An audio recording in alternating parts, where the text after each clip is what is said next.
ലളിതമായി പറഞ്ഞു കഴിഞ്ഞാൽ ഈ നമ്മുടെ സൺസ്ക്രീൻ സൺ പ്രൊട്ടക്ഷൻ ക്രീമിനെ കുറിച്ച് വരെ, കാരണം അത് ഉപയോഗിക്കുന്നത് സ്കിൻ ക്യാൻസറിന് കാരണമാകും എന്നൊക്കെയുള്ള ഇൻസ്റ്റാഗ്രാമിലേക്കുള്ള വീഡിയോസ് വരെ ഇപ്പോൾ വലിയ രീതിയിൽ ചർച്ച ചെയ്യപ്പെടുന്നുണ്ട്. കാരണം ഈ നമുക്ക് ഈ സൺസ്ക്രീൻ ഉപയോഗിക്കാൻ പാടുമോ, അങ്ങനെയാണെങ്കിൽ അത് ഏത് പോയിന്റിലുള്ളതാണ് ഉപയോഗിക്കേണ്ടത് എന്ന് തുടങ്ങിയിട്ടുള്ള പല പല സംശയങ്ങൾ.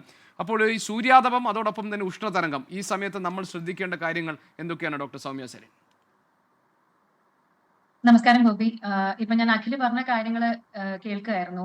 ആദ്യം തന്നെ എനിക്ക് പറയാനുള്ളത്, ഈ സൺ ബേണും സൺ സ്ട്രോക്കും തമ്മിലുള്ള ഒരു വ്യത്യാസം നമ്മൾ ക്ലിയർ ആയിട്ട് മനസ്സിലാക്കണം. അഖിൽ പറഞ്ഞ ഒരു കാര്യം കൃത്യമായിട്ട് സൺബേൺ ആണ്. അദ്ദേഹം പറയുന്ന എല്ലാ സിംറ്റംസും കൃത്യമായ സൺബേൺ ആണ്. പക്ഷേ ഇത് കുറച്ചുകൂടി സീരിയസ് ആവുന്ന ഒരു സിറ്റുവേഷൻ ആണ് സൺസ്ട്രോക്ക്. ഇപ്പോ കേരളത്തിൽ തന്നെ സൺസ്ട്രോക്ക് വന്ന ആളുകൾ മരണപ്പെടുന്ന അവസ്ഥ വരെ നമ്മൾ കണ്ടു. ഇപ്പൊ അഖിൽ പറഞ്ഞത് എന്ന് പറഞ്ഞു കഴിഞ്ഞാൽ കൃത്യമായിട്ട് ആ യു വി റേസ്, അതായത് സൂര്യപ്രകാശത്തിലെ യു വി റേസ് നമ്മുടെ സ്കിന്നിൽ ഓവറായിട്ട് പതിക്കുന്നത് കൊണ്ട് ഉണ്ടാകുന്ന, നമ്മുടെ തൊലിപ്പുറത്ത് ഉണ്ടാകുന്ന പ്രശ്നമാണ് സൺബേൺ. ഇപ്പോ അഖിൽ പറഞ്ഞല്ലോ, അഖിലിന്റെ ബ്ലിസ്റ്റേഴ്സ് പോലെ, അതായത് പൊള്ളങ്ങൾ പോലെ വരും. വളരെ പെയിൻ ഉണ്ടായിരിക്കും. അത് വളരെ ഇമ്പോർട്ടന്റ് ആണ്. വളരെയധികം നമുക്ക് ഇങ്ങനെ തൊട്ട് കഴിഞ്ഞു കഴിഞ്ഞാൽ നമുക്ക് ആ ഒരു ബേണിംഗ് സെൻസേഷനും പുകച്ചിലും പെയിനും വേദനയും ഒക്കെ ഉണ്ടാവും. പിന്നെ അത് ബ്ലിസ്റ്റേഴ്സ് ആയിട്ട് മാറാം. അതുപോലെ തന്നെ കുറച്ച് കഴിയുമ്പോൾ ആ സ്കിൻ അവിടെ നിന്ന് പീൽ ചെയ്ത് പോകുന്ന ഒരവസ്ഥ, അതാണ് സൺബേൺ. പക്ഷെ അപ്പോഴും നമ്മൾ മനസ്സിലാക്കേണ്ടത്, നമ്മുടെ ശരീരത്തിന് നമ്മുടെ താപനില, ശരീരത്തിന്റെ കോർ ടെമ്പറേച്ചർ കൺട്രോൾ ചെയ്യാനുള്ള കഴിവ് അപ്പോഴും നഷ്ടപ്പെട്ടിട്ടില്ല. നമ്മൾ അപ്പോഴും സ്വെറ്റ് ചെയ്യും. ശരീരം വീണ്ടും നമ്മുടെ ശരീരത്തിന്റെ താപനിലയെ നോർമൽ ആക്കാൻ വേണ്ടി ട്രൈ ചെയ്തുകൊണ്ടിരിക്കും. ആ സിസ്റ്റം അപ്പോഴും ഫെയിലിയർ ആയിട്ടില്ല. പക്ഷേ നമ്മുടെ ശരീരത്തിന്റെ ആ ഒരു temperature management system completely failure ആവുന്ന അവസ്ഥയാണ് സൺസ്ട്രോക്ക്. സൺസ്ട്രോക്ക് എന്ന് പറഞ്ഞു കഴിഞ്ഞാൽ അതൊരു മെഡിക്കൽ എമർജൻസി ആണ്. അപ്പോ അതിന്റെ ഒരു സിംറ്റംസ് പറഞ്ഞു കഴിഞ്ഞാൽ, നമ്മുടെ ശരീരത്തിന്റെ ടെമ്പറേച്ചർ, കോർ ടെമ്പറേച്ചർ, നമ്മുടെ ശരീരം വളരെയധികം തൊട്ട് കഴിഞ്ഞാൽ പൊള്ളുന്ന അവസ്ഥയായിരിക്കും. 40 ഡിഗ്രി സെൽഷ്യസിൽ മീതെ ശരീരത്തിന്റെ ടെമ്പറേച്ചർ പോകുന്ന വളരെ അപകടകരമായിട്ടുള്ള ഒരു അവസ്ഥയാണത്. അതിന്റെ കാര്യം പറഞ്ഞാൽ, ഇപ്പൊ സൺ ബേണിൽ നമ്മുടെ സ്കിൻ മാത്രമാണ് അഫക്റ്റഡ് ആവുന്നത് എന്നുണ്ടെങ്കിൽ, സൺ സ്ട്രോക്കില് നമ്മുടെ ഇന്റേണൽ ഓർഗൻസ്, ആന്തരിക അവയവങ്ങൾ വരെ, ഏറ്റവും കൂടുതൽ ബ്രെയിൻ ആണ് അഫക്റ്റഡ് ആവുന്നത്. അപ്പൊ നമ്മള് വെയിലിൽ നിൽക്കുന്ന സമയത്ത് ഇപ്പൊ അഖില് പറഞ്ഞ സിംറ്റംസ്, ആ ലക്ഷണങ്ങളുടെ കൂടെ ആ വ്യക്തിക്ക് ഓൾട്ടേർഡ് സെൻസോറിയം, അതായത് അവരുടെ ബോധമണ്ഡലത്തിലുള്ള വ്യത്യാസങ്ങൾ, അതായത് പ്രോപ്പറായിട്ട് അദ്ദേഹം പെരുമാറുന്നില്ല, എന്തൊക്കെയോ രീതിയിലുള്ള പെരുമാറ്റങ്ങൾ കാണിക്കുന്നു, അതായത് ആ കോൺഷ്യസ്നെസ്സിൽ എന്തെങ്കിലും വ്യത്യാസം വന്നു കഴിഞ്ഞാൽ അപ്പൊ നമ്മൾ മനസ്സിലാക്കേണ്ടത് അത് സൺ സ്ട്രോക്ക് ആണ് എന്നുള്ളതാണ്. അതൊരു മെഡിക്കൽ എമർജൻസി ആണ്. ഉടൻ തന്നെ അതിനുള്ള ഒരു മെഡിക്കൽ ഇന്റർവെൻഷൻസ് ചെയ്തിട്ടില്ലെങ്കിൽ ആ വ്യക്തിയുടെ ജീവൻ വരെ നഷ്ടപ്പെടാനുള്ള സാധ്യതയുണ്ട്. ഇത് ഞാൻ ആദ്യമേ ഒന്ന് പറയണമെന്ന് വിചാരിച്ച കാര്യമാണ്. കാരണം ഈ സൺ സ്ട്രോക്കും സൺ ബേണും തമ്മിൽ പലപ്പോഴും നമ്മൾ സൺ ബേണിനെ ഒരു ലാഘവത്തോടു കൂടി കാണുന്ന ഒരു അവസ്ഥയുണ്ട്. പക്ഷെ നമുക്ക് മനസ്സിലാവുക പോലും ഇല്ല. കാരണം ഇത്ര വലിയ ഒരു സൺലൈറ്റിന്, അല്ലെങ്കിൽ അത് ഈ ഡെലിറിയം പോലെയുള്ളൊരു മാനസികാവസ്ഥയെ കുറിച്ചാണോ പറഞ്ഞത് ഡോക്ടർ സൗമ്യ? അതെ അതെ അതെ അതെ.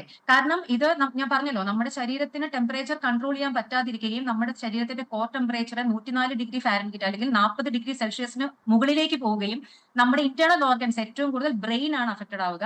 ഈ ഒരു ഓവർ ടെമ്പറേച്ചറിനെ ബ്രെയിനിന് മാനേജ് ചെയ്യാൻ സാധിക്കില്ല. അദ്ദേഹത്തിന്റെ സെൻസോറിയം ഡെലീരിയം അവസ്ഥയിലേക്ക് പോകാം.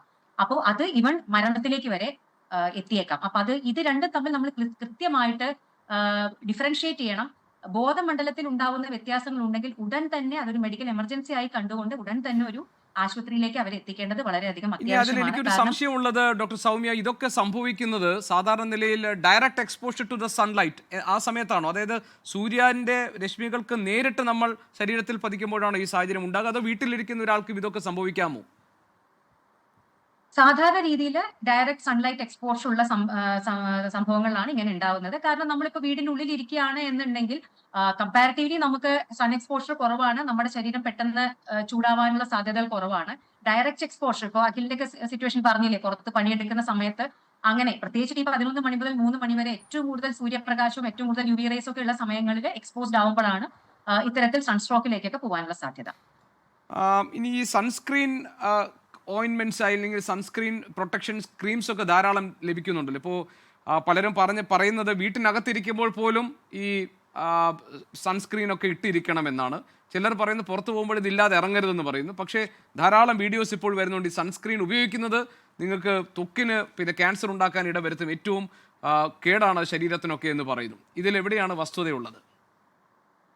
നമ്മള് വണ്ടി എടുത്ത് പുറത്തിറങ്ങി കഴിഞ്ഞാൽ ആക്സിഡന്റ് ഉണ്ടായേക്കാം എന്ന് പറഞ്ഞ് നമ്മൾ ആരും വണ്ടി എടുത്ത് പുറത്തിറങ്ങാതിരിക്കാറില്ല. നമുക്ക് ചെയ്യേണ്ട കാര്യങ്ങൾ നമ്മൾ ചെയ്യുന്ന വേണം. എപ്പോഴും നമ്മൾ മലയാളികളുടെ ഒരു തെറ്റായിട്ടുള്ള ശീലമാണ് ബിപിക്ക് ഗുളിക കഴിച്ചു കഴിഞ്ഞാൽ സൈഡ് എഫക്റ്റ് ഉണ്ട്, ഷുഗറിന് ഗുളിക കഴിച്ചു കഴിഞ്ഞാൽ സൈഡ് എഫക്റ്റ് ഉണ്ട് എന്ന് പറഞ്ഞ് ഈ ഗുളിക കഴിക്കാതിരിക്കും. എന്നാൽ ഈ സൈഡ് എഫക്റ്റിനേക്കാൾ 100 ഇരട്ടി പ്രശ്നങ്ങളാണ് ഈ പ്രമേഹവും ബിപിയും ഒക്കെ നമ്മുടെ ശരീരത്തിന് ഉണ്ടാക്കുന്നത്. അത് മനസ്സിലാക്കാതെ എന്തോ സൈഡ് എഫക്റ്റ് എന്ന് പറയുന്ന ആ ഒരു വാക്കിൽ കുടുങ്ങിക്കിടക്കുന്ന ഒരു ജനതയാണ് നമ്മുടെ മലയാളികൾ എന്ന് എനിക്ക് പലപ്പോഴും തോന്നിയിട്ടുണ്ട്.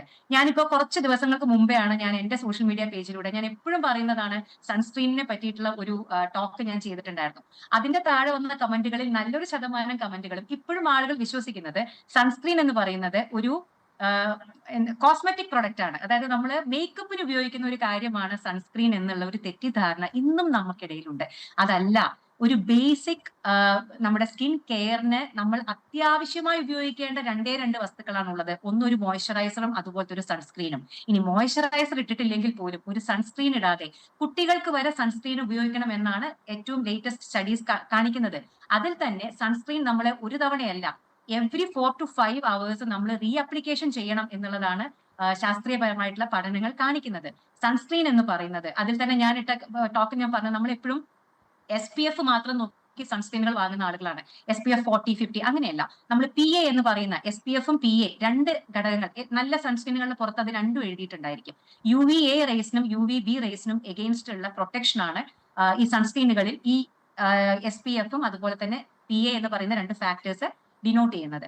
അപ്പോൾ അത് നല്ല PA അറ്റ്ലീസ്റ്റ് 3+ എങ്കിലും ഉള്ള 3+ or 4+ ആണ് നമുക്ക് അവൈലബിൾ ആയിട്ടുള്ളത്. മിനിമം 3+ ഉള്ള സൺസ്ക്രീനുകളാണ് നമ്മൾ വാങ്ങേണ്ടത്. SPF sun protection factor minimum 50 എങ്കിലും ഉള്ള സൺസ്ക്രീനുകൾ നമ്മൾ വാങ്ങണം.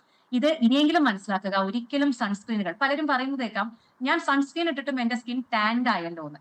പലരും വിചാരിക്കുന്നത് സൺസ്ക്രീൻ നമ്മുടെ സ്കിന്നിന്, നമ്മൾ സൺ എക്സ്പോഷർ, ഒരു ബീച്ചിലൊക്കെ പോകുമ്പോൾ നമ്മുടെ സ്കിൻ ടാൻ ആവാതിരിക്കാൻ വേണ്ടി ഉപയോഗിക്കുന്ന ഒരു എന്താ പറയാ കോസ്മെറ്റിക് പ്രൊഡക്റ്റ്, നമ്മുടെ സൗന്ദര്യവർദ്ധക വസ്തുവാണ് സൺസ്ക്രീൻ ആണ്. അല്ല, സൺസ്ക്രീൻ എന്ന് പറയുന്നത് സത്യത്തിൽ നമ്മളൊരു മെഡിസിൻ പോലെ ഉപയോഗിക്കേണ്ട, നമ്മുടെ സ്കിന്നിന് വേണ്ട പ്രൊട്ടക്ഷന് വേണ്ട ഒരു മരുന്നിനെ പോലെ, പ്രത്യേകിച്ച് ഈ ഒരു കാലഘട്ടത്തില്. ശരിയാണ്, അത്യാവശ്യം നല്ല സൺസ്ക്രീന് നല്ല വിലയുണ്ട്, അതെല്ലാം മനസ്സിലാക്കുന്നു. പക്ഷെ പറ്റുന്നവരെങ്കിലും അറ്റ്ലീസ്റ്റ് ഒരു ദിവസം 2 നേരമെങ്കിലും സൺസ്ക്രീനുകൾ ഉപയോഗിക്കണം. നല്ല രീതിയിൽ UVB, UVA റേസിനെ പ്രൊട്ടക്ട് ചെയ്യാൻ നമുക്ക് അത് സഹായകമാകും. പിന്നെ വീട്ടിലിരിക്കുമ്പോൾ പോലും സൺസ്ക്രീൻ ഉപയോഗിക്കണം. ഇപ്പൊ ഞാൻ ഇരിക്കുന്ന ഈ മുറിയിലുള്ള ലൈറ്റുകൾ, നമ്മൾ ഉപയോഗിക്കുന്ന ട്യൂബ് ലൈറ്റുകൾ, മറ്റ് ഫ്ലൂറസൻ ലൈറ്റുകൾ, ഇതിൽ നിന്ന് പോലും UV റേസുകൾ നമ്മുടെ ശരീരത്തിനെ ബാധിക്കുന്നുണ്ട്. അപ്പോ സൺലൈറ്റിൽ പോകുമ്പോൾ മാത്രമല്ല, നമ്മൾ വീട്ടിലിരിക്കുമ്പോൾ പോലും സൺസ്ക്രീൻ ഉപയോഗിക്കണം എന്നുള്ളത് വളരെയധികം ഇമ്പോർട്ടന്റ് ആയിട്ടുള്ള ഒരു കാര്യമാണ്. കുട്ടികൾ, 12 വയസ്സിന് മുകളിലുള്ള എല്ലാ കുട്ടികൾക്കും ഉപയോഗിക്കാം. 6 വയസ്സിന് മുകളിലുള്ള കുട്ടികൾ അറ്റ്ലീസ്റ്റ് പുറത്തു പോകുന്ന സമയത്തെങ്കിലും അവർക്ക് സൺസ്ക്രീന് ഉപയോഗിക്കണം.